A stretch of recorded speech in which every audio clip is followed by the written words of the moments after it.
सर्वप्रथम भागवत में महात्म का वर्णन किया गया है। श्रीमद् भागवत का क्या महत्व है इसका वर्णन किया गया है। इसका प्रथम श्लोक है। क्या श्लोक है? सच्चिदानंद रूपाय विश्वोत्पत्त्यादि हेतवे तापत्रय विनाशाय श्रीकृष्णाय वयं नमः। सच्चिदानंद रूपाय, ये सच्चिदानंद रूपाय इसका मतलब क्या होता है? देखिए, भगवान की अनंत शक्तियां हैं, अनंत शक्तियां हैं। विष्णु शक्ति ही परा प्रोक्ता क्षेत्र व्याख्या तथा परा अविद्या कर्म संज्ञान्या तृतीया शक्ति ऋष्यते विष्णुपुरम। भगवान की अनंत शक्तियां हैं, उसमें से 3 शक्तियां प्रमुख हैं। बहुत ध्यान दीजिए, ये सच्चिदानंद की व्याख्या मैं जो कर रही हूं, इसी श्लोक पर पूरी भागवत टिकी हुई है। अगर आपको सच्चिदानंद की व्याख्या समझ में आ गई तो जो कुछ भी हम आगे भागवत में सुनेंगे आराम से समझते चले जाएंगे। और जितना डिटेल मैं आप लोगों को बता रही हूं, आप लोगों को उतना डिटेल शायद ही कहीं सुनने को मिले। तो भगवान की अनंत शक्तियां हैं, उसमें से 3 शक्तियां प्रमुख होती हैं। कौन सी? एक पराशक्ति, एक जीव शक्ति और एक माया शक्ति। ये 3 शक्तियां भगवान की प्रमुख शक्तियां हैं। तो उसमें भी सर्व प्रमुख है पराशक्ति। भगवान कर्तुम अकर्तुम अन्यथा कर्तुम समर्थ है। ये कर्तुम अकर्तुम अन्यथा कर्तुम समर्थ क्या होता है? इसका मतलब है भगवान जो चाहे करे, जो उसकी इच्छा है वो करे। हम कहेंगे ये तो हम भी कर सकते हैं, हमारी इच्छा है खाओ पियो, जो इच्छा है तो वो खाओ। घर का खाना अच्छा नहीं लग रहा, बाहर जाके खा लेंगे। 100 रुपए की जगह 1000 रुपए फूक के आ जाएंगे, हमारी इच्छा। और जो इच्छा है ना करो। हमारी इच्छा है सुबह 10 बजे तक सोते रहें, 10 बजे तक सोते रहेंगे। हाँ, बहुत सारे लोग हैं, पता नहीं 10-10 बजे तक कैसे सो लेते हैं, उनकी नींद ही पूरी नहीं होती। कैसे तो नींद आ जाती मुझे समझ में नहीं आता। जितना देर तक सोएंगे उतनी ही अधिक बुद्धि कुंद होती जाएगी, शरीर में फुर्ती नहीं रहेगी और शरीर जल्दी बूढ़ा हो जाएगा। सूर्योदय के पहले तो कहते हैं स्नान कर लेना चाहिए, सूर्योदय हो उसके पहले स्नान कर लो। लेकिन ठीक है, अगर नहीं भी कर सक रहे हैं किसी कारणवश, तो कम से कम सूर्योदय के पूर्व उठ तो जाओ। जो सूर्य को उठाता है उसका सूर्योदय कभी नहीं होता। जो सूर्य को उठाता है उसी का सूर्योदय होता है। जिसको सूरज उठाता है उसका कभी सूर्योदय नहीं होता। अरे हम लोगों को सूरज को उठाना चाहिए, यानी कि हम लोग पहले उठ जाए उसके बाद सूरज निकले। लेकिन हम क्या करते हैं, सूरज बेचारा सिर पे आ जाता है तब भी हम लोग खर्राटे मार के सोते रहते हैं। अपनी मौज है, जो चाहे करे जो चाहे ना करे। जैसे भगवान जो चाहे करे जो चाहे ना करे, हम भी जो चाहे करें जो चाहे ना करें। अब कुछ लोग यहाँ ऐसे बैठे हैं जिनके लिए मैं बोल रही हूँ, इसीलिए उन लोगों को हंसी आ रही है। नाम तो मैं नहीं बताऊंगी, तो इसीलिए वो लोग हंस रहे हैं तो मुझे भी हंसी आ रही है। तो ये काम तो हम लोग भी कर सकते हैं यहाँ तक, लेकिन जो चाहे करे जो चाहे ना करे, यहाँ तक तो भगवान भी करता है, हम भी करते हैं। और जो चाहे उल्टा कर दे, उल्टा कर दे, इसका मतलब क्या है? उल्टा करने का मतलब है अंगानि यस्य सकलेन्द्रिये वृत्तिमन्ति पश्यन्ति। एक इंद्रिय से सब काम। जैसे हम लोग आंख से देखते हैं, ऐसे ही भगवान आंख से देखता भी है, सुनता भी है, सोचता भी है, भोजन भी करता है, चलता भी है, दौड़ता भी है, सब कार्य करता है एक इंद्रिय से। एक इंद्रिय से सब काम। अपाणिपादो जवनो गृहीता पश्यत् चक्षुष शृणोत् कर्णः स वेत्ति वेद्यं न च तस्यास्ति वेत्ता तमाहुरग्रं पुरुषं महान्तं श्रुतशत्रुपनिषद। भगवान एक इंद्रिय से सब काम करता है और उल्टा भी करता है। कान से देखता है, आंख से सुनता है, रसना से चलता है, हाथ से खाता है, सब उल्टा उल्टा काम करता है। और रामायण से सुन लीजिए, आप लोगों ने सुना ही होगा। बीनु पग चलाई सुनाई बीनु काना,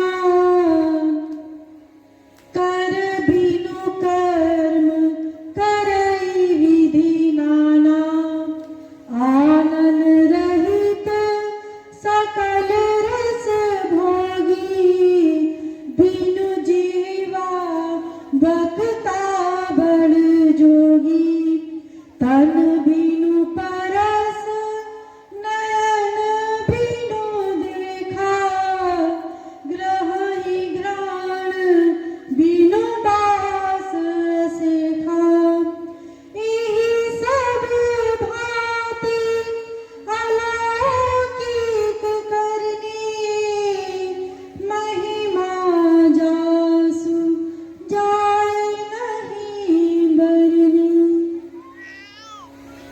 एक इंद्रिय से सब काम और बिना इंद्रिय के भी वो सब काम कर लेता है।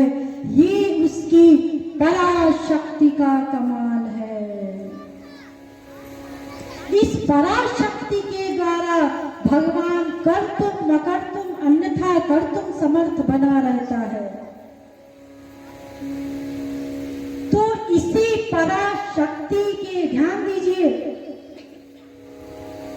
इसी पराशक्ति के तीन स्वरूप हैं, सत, चित और आनंद। ये पराशक्ति के ही तीन स्वरूप हैं, सत, चित और आनंद। तो ये सत माने क्या होता है? सत माने होता है नित्य। भगवान नित्य है।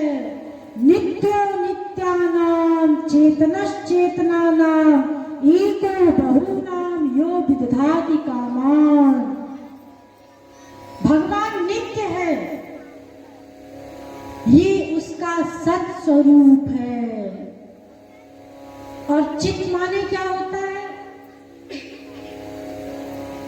चित माने सर्वज्ञ। सर्वज्ञ का मतलब क्या होता है? किसी के मन की बात जान लो। अरे ये तो योगी लोग भी कर लेते हैं। किसी के भी हृदय में बैठ जाएंगे और बाहर आकर के बता देंगे। सूक्ष्म शरीर धारण करके हृदय में बैठेंगे और बाहर आकर के बता देंगे कि आप क्या सोच रहे थे। ये तो योगी लोग भी कर लेते हैं। तो इसका मतलब सर्वज्ञ नहीं होता। चित का मतलब होता है अनंत ज्ञान। कैसा ज्ञान मैं बता दूं आप लोगों को। संख्या चेत रजसामस्ति ना विश्वानाम कदाचन। पृथ्वी के धूल के कणों की गिनती कोई भले ही कर ले, देवी भागवत में कहा गया है, पृथ्वी के धूल के कणों की गिनती कोई भले ही कर ले, यद्यपि ये असंभव है। पृथ्वी के धूल के कणों को गिना नहीं जा सकता, लेकिन मान लीजिए ये संभव हो जाए, लेकिन ब्रह्मांडों की गिनती नहीं हो सकती। अनंत ब्रह्मांड होते हैं। ना विश्वानाम कदाचन, उसकी कोई गिनती नहीं हो सकती। देखिए वो अकेला भगवान, देखिए उसकी ज्ञान शक्ति, अकेला भगवान अनंत ब्रह्मांडों के, देखिए एक एक ब्रह्मांड में अनंत अनंत लोक होते हैं। ये जैसे आप लोग देखते हैं रात को ऊपर सिर करके आकाश में, तो आप लोगों को ये तारे दिखाई देते हैं। ये तारे क्या हैं? ये लोक है, लोक। एक ब्रह्मांड में ये अनगिनत तारे होते हैं, इनको लोक कहा जाता है। जैसे ये पृथ्वी लोक है, ऐसे ही ये तारे हैं, ये भी लोक है। तो एक एक ब्रह्मांड में अनंत अनंत लोक। अब ब्रह्मांड ही अनंत है और प्रत्येक ब्रह्मांड में अनंत अनंत लोक। तो एक अकेला भगवान, ध्यान दीजिए यहीं पर, एक अकेला भगवान प्रत्येक ब्रह्मांड के, प्रत्येक लोक के, प्रत्येक देश के, प्रत्येक प्रांत के, प्रत्येक जिले के, प्रत्येक गांव के, प्रत्येक पोखरे में रहने वाले अनंतानंत जीवों के, प्रत्येक क्षण के, प्रत्येक संकल्प को प्रत्येक क्षण नोट करता रहता है वो अकेला भगवान। ये उसकी चित शक्ति का कमाल है। सोचिए इतने सारे जीव हैं, पहले तो ब्रह्मांड ही अनंत है, फिर उनमें लोक अनंत है, अनंत आकाश गंगाएं हैं, फिर उसमें अनंत जीव है। केवल मनुष्य ही नहीं, ये कुत्ते बिल्ली गधे मच्छर आदि सब छोटे मोटे सब जीव के प्रत्येक क्षण के प्रत्येक संकल्प को वो अकेला भगवान नोट करता रहता है और फल देता है। ये उसकी चित शक्ति का कमाल है। और तीसरी शक्ति है भगवान की आनंद शक्ति। ये उसकी सर्वश्रेष्ठ शक्ति है। नित्य जीवन हो और आनंद ना मिले तो वो जीवन कितना दुखी होगा।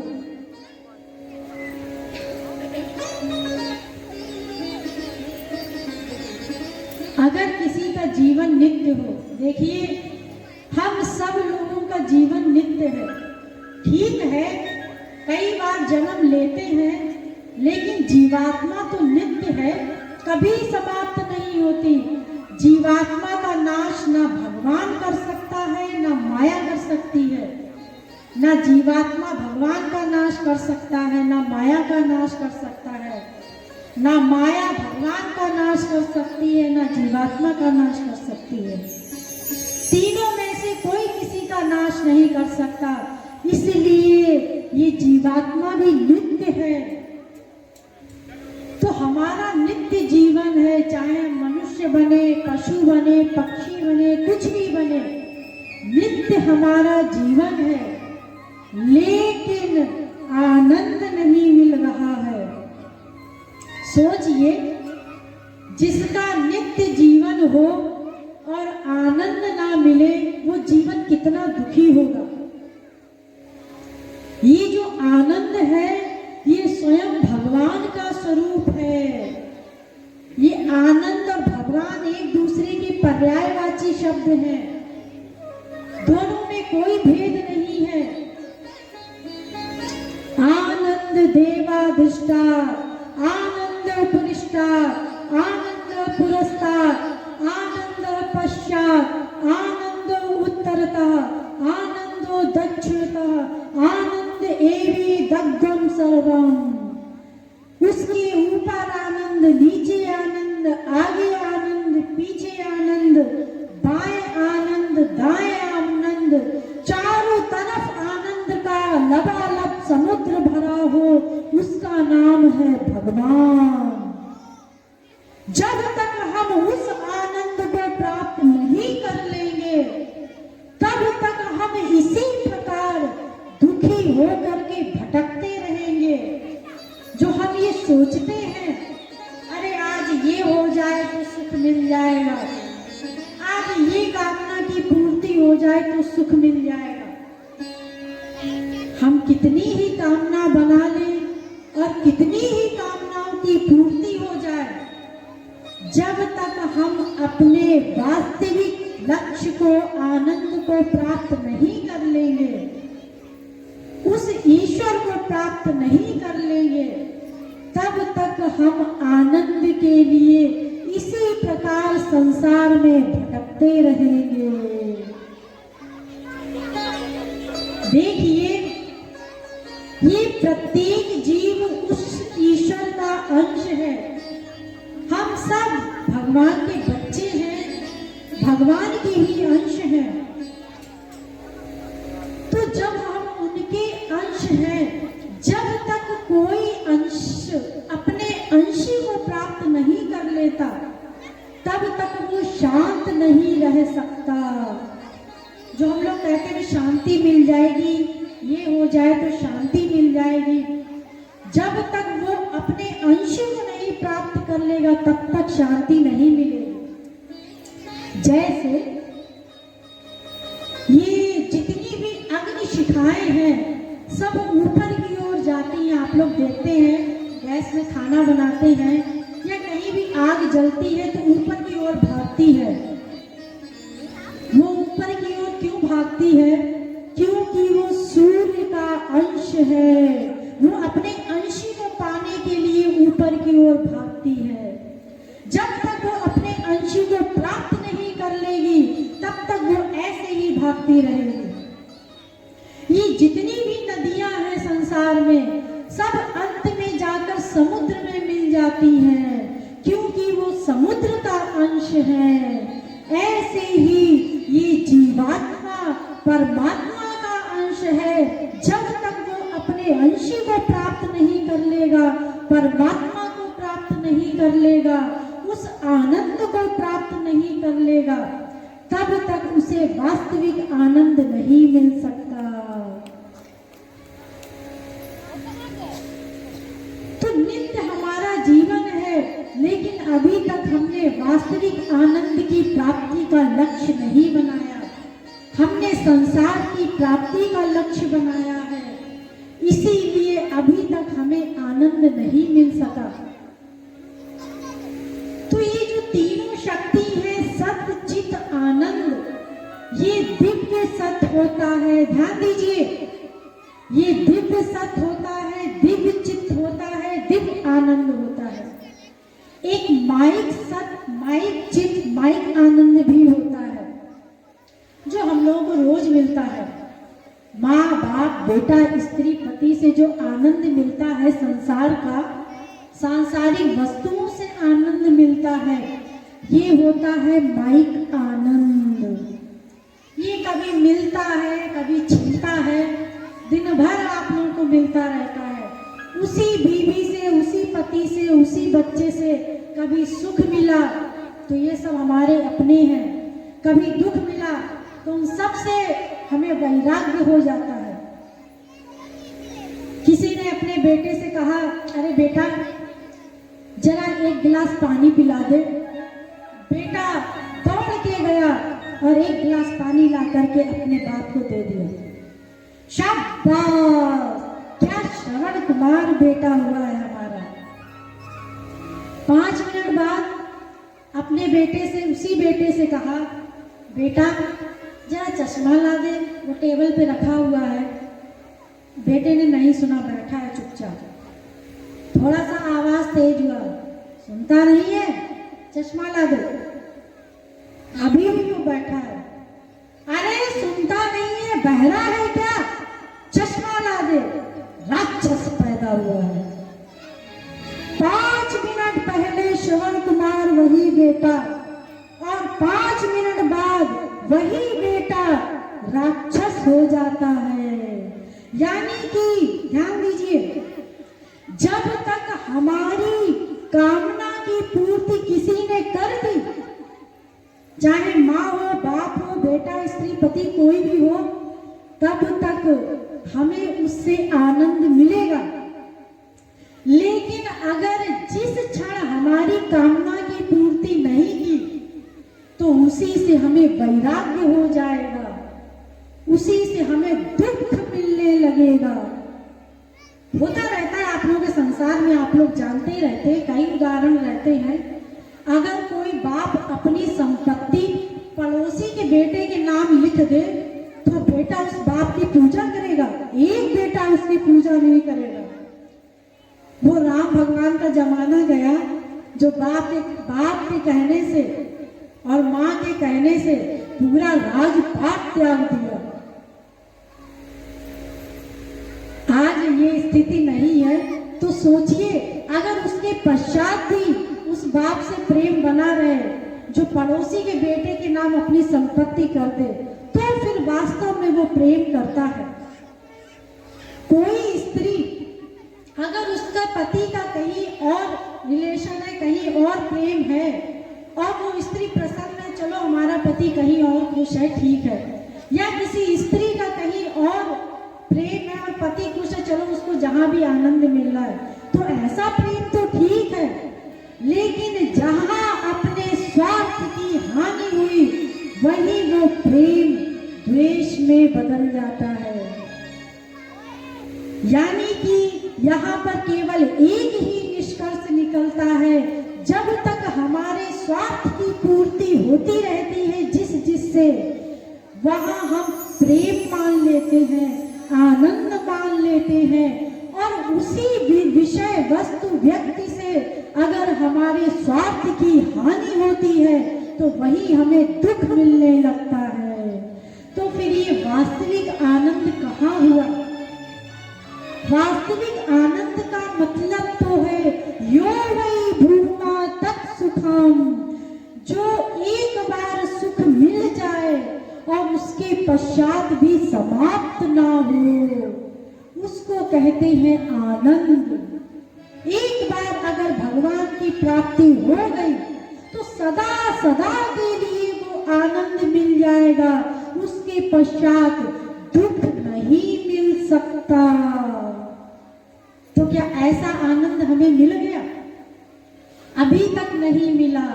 यानी कि जो हमारा वास्तविक अंशी है, जिसके हम अंश हैं, जिस ईश्वर के, जब तक हम उसको प्राप्त नहीं कर लेंगे, तब तक हम इसी प्रकार इस संसार में इधर उधर सुख को ढूंढते रहेंगे, और जब हमारे सुख की हानि होगी, तो हमें उसी वस्तु और विषय से और व्यक्ति से दुख मिलने लगेगा। तो हमारा वास्तविक लक्ष्य इस संसार में आनंद पाना नहीं है। हमारा वास्तविक लक्ष्य भगवान को प्राप्त करने में है। तो जिस दिन हम भगवान को प्राप्त कर लेंगे, उस दिन हम अपने वास्तविक लक्ष्य को प्राप्त करेंगे। तो हमें ये माइक सच्चित आनंद को नहीं प्राप्त करना है, हमें दिव्य आनंद को प्राप्त करना है, वो ईश्वरीय आनंद को प्राप्त करना है, तभी हमारा वास्तविक लक्ष्य हल होगा। तो वही भगवान का ये सच्चिदानंद स्वरूप है। ऐसा सच्चिदानंद स्वरूप को हम प्राप्त करेंगे तो हमें वास्तविक आनंद की प्राप्ति होगी। आगे यही